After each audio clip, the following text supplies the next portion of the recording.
నీకు పెళ్ళే కాదు అని అన్న వార్తలన్నిటికీ బాగా గట్టి దెబ్బలాగా దేవుడిచ్చి నువ్వు కోరుకున్నానని తెచ్చాడు అనుకో, ఇంకప్పుడు ఏంటి? అబ్బా హ్యాపీనెస్ ఎంత ఫేస్లో అవుతున్నారు. ముఖ్య సంతోషం ముఖ్య సంతోషం అంటారా?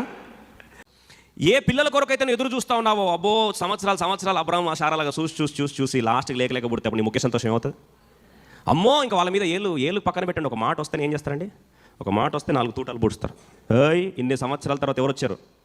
కొడుకో కూతురో, ఎన్ని కన్నీటి ప్రార్థనలు యాచనలు, నా ముఖ్య సంతోషం, నా ప్రపంచం నీవేనా ఆయన నా బిడ్డ అని అంటామా లేదండి? మన ముఖ్య సంతోషము వ్యక్తులైనా అవుతారు, వస్తువులైనా అవుతాయి, ప్రమోషన్స్ అన్న అవుతాయి, వస్తురూపకమైన ఆశీర్వాదాలే మన ముఖ్య సంతోషం అవుతాయి. ఇది వాస్తవం, నటించాల్సిన అవసరం ఏమీ లేదండి.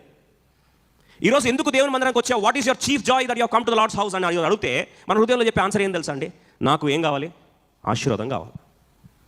పాయింట్ బ్లాంక్లో ఆన్సర్ చెప్పాలంటే నాకు ఏం కావాలి? ఆశీర్వాదం కావాలి. అంటే ఇప్పుడు మన ముఖ్య సంతోషం ఇప్పుడు ఏం చెప్పాం? శాలరీ హైక్ అనుకుందాం. ముఖ్య సంతోషం శాలరీ హైక్, ముఖ్య సంతోషం ఇల్లు, ముఖ్య సంతోషం కారు, ముఖ్య సంతోషం పెళ్లి, ముఖ్య సంతోషం పిల్లలు, ముఖ్య సంతోషం ఇన్ని రోజులు ఎవరికో ఎదురు చూస్తున్నాం వాళ్ళు రావడం, ఇట్లాంటివి అనుకుందాం. ఈ ముఖ్య సంతోషము కంటే యెరూషలేమును ఎప్పుడైతే హెచ్చుగా, అంటే ఈ ముఖ్య సంతోషం కంటే నీకు ఒక 2% ఎక్కువ ఏది ఉండాలి? యెరూషలేం అయి ఉండాలి. అలా చేయకపోయి ఉంటే అప్పుడు అంటాడు కీర్తనకారుడు, నా నాలుక నా అంగిటిని అంటుకొను గాక.